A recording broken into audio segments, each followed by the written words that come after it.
Hello, this is Kristy. Today I want to share a practice with you of how to do a side crow pose. Side crow pose is an arm balancing asana that combines three different actions. Number one, that's a squat, and that's a twist, and it is also the action of a chaturanga, pushing your shoulders and your arms forward. To do side crow pose, basically you need the foundation of building your arm strength and your core strength. My recommendation is go to practice your strong chaturanga with a very solid foundation and also a crow pose that gives you the basic ideas of arm balances, how to fly yourself up. Check my other video on crow pose. I'll put up a link when you're ready. Let's practice the side crow pose. Let's understand what is a side crow pose fast. I'll do the final version for you to have a look and I'll elaborate later on. First of all, squats and squeeze the knees together. Inhale ready and exhale, twist your body to the right side. Hook your left elbow on the outside of your right knee. Lift the heels and lift the hips. Your right hand could be supporting below your right hip, or your right elbow could be completely floating on the air. I'll elaborate later on the differences. Separate your palms shoulder width distance apart.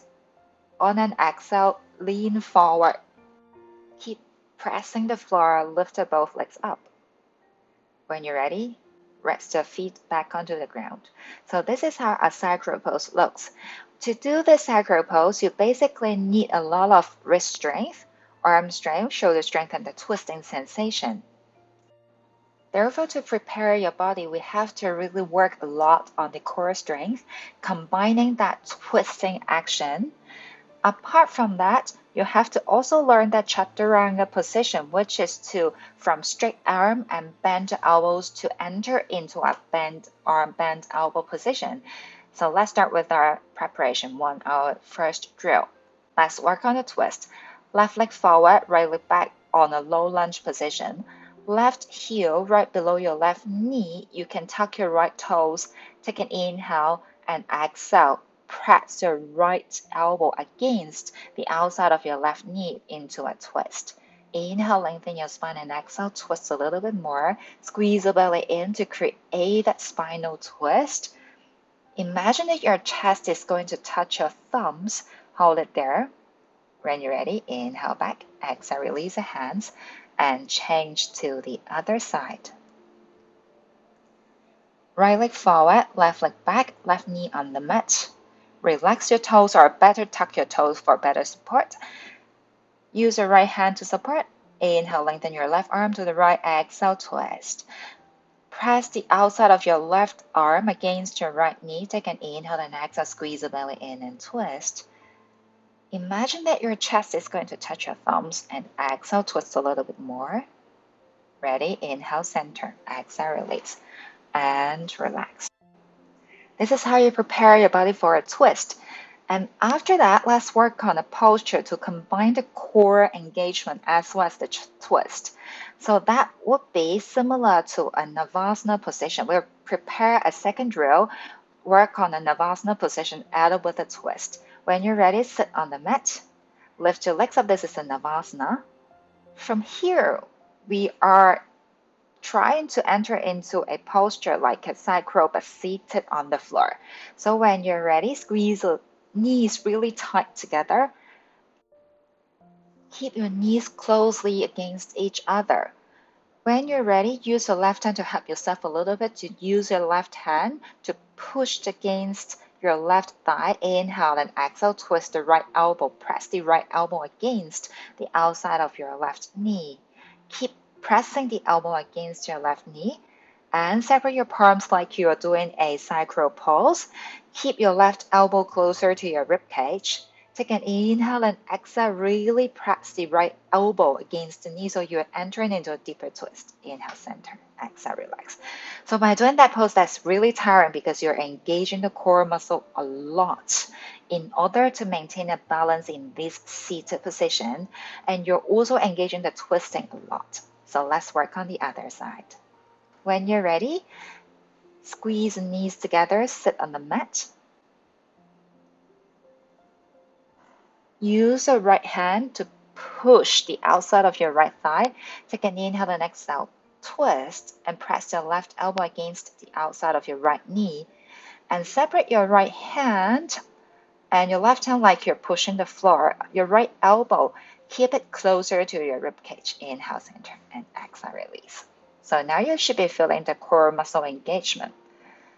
When your core muscle is ready, the next part, we have to work on the arm and shoulder strength. How to do a chaturanga-like position, which is from a straight arm to your bent elbow position. So that is the biggest challenge of a lot of students if they are just like at the beginning of their unbalancing journey from a straight arm to bent elbow.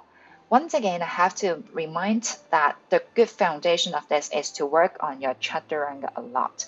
It's not just repeating the chaturanga itself, but you have to hold in that chaturanga position. Say, for example, like hold it for like 10 counts. From here, let's work on another preparation of how to feel that bent elbow position. So let's start with the downward facing dog. Take an inhale, lift the heels. Exhale, keep your elbows pointing backward, but not to the side, not flaring your elbows to the side. And then push your shoulders and your arms forward. Your elbows will be a little bit bent, but from here, you feel that your arms and your shoulders are resisting the floor, pressing the floor. Another time, one more time, inhale, lift. Exhale, push. Feeling your palms pressing really strong on the mat. The elbows a little bit bent. Inhale, back to a downward facing dog. And exhale, relax. How to enter the side crow pose. There are actually two options for you to enter a side crow pose. One is the easier and beginner's option. One is the final version of entering the pose. To do the easier option first, you're basically using your both hands like a rack or like some balancing points to support below your knee and your hips. So you're like so strong because your both elbows are supporting the sides of your legs. So let's look at the position. Squeeze the legs together. Take an inhale and exhale, twist. Press your right elbow against the outside of your left knee and then the left elbow right below your left hip. So this is how you're creating that like a triangle, 3 points. You have like your palms, your elbow, and your hip. Take an inhale and exhale, push forward. You may lift the bottom leg up first and then the upper leg up. I'll show you on the other side later on, so don't worry about that. So this is the easier option. Basically, you don't even have to use a lot of arm and shoulder strength in this position because that our elbow is supporting below our hips. Let me show you the same side, but this time I'm going to show you another side view so you can also look at my legs and see how do I lift my legs up. So once again, do a simple version. Use your left elbow to support the hip. When you lean forward, you lift the bottom foot up first. That will be easier for you to also lift the upper leg up. So this is how we combine the easier hand position and an easier leg position. Now let's try the final version of how to enter a side crow pose, which is the version that I really encourage you to work on. Squeeze the knees together in a squat position. Take an exhale, twist. Press the outside of your right elbow against the left side. Try to hook your arms firm, like by crawling your armpit really close to the outside of your hip. And the other hand, which is your left hand, it will be completely floating in the air, not touching your hips. Totally not touching your hips. Separate your palms, shoulder width distance apart. Take an inhale, exhale, lift your hips. Lean forward into chaturanga arms and then lift the legs together. So this is the final version of a side crow pose. When you're ready, come back down. In this position, because the elbow is floating in the air, you have to engage your left side body a lot in order to lift the hips up, avoid your hips sinking onto the mat, sinking towards the mat. That is how you lift the hips and press the palms in this counter direction. You are maintaining a balance to float yourself in the air. Let's work on the another side too with the easier option first. Squeeze the knees together in a squat position, number 1. Exhale, number 2, twist. Press the outside of your left arm, crawl really down to get your armpit closer to the knees and your right elbow supporting your hip. Exhale, lean forward. Keep pressing the mat. Lift your legs up. Side crow pose, easier option. When you're ready, second side, final version, harder version. Exhale, twist. This time, your right elbow completely not touching the hip and keep your right elbow floating in the air. Hook your left armpit closer to the outside of your knee and exhale, lean forward.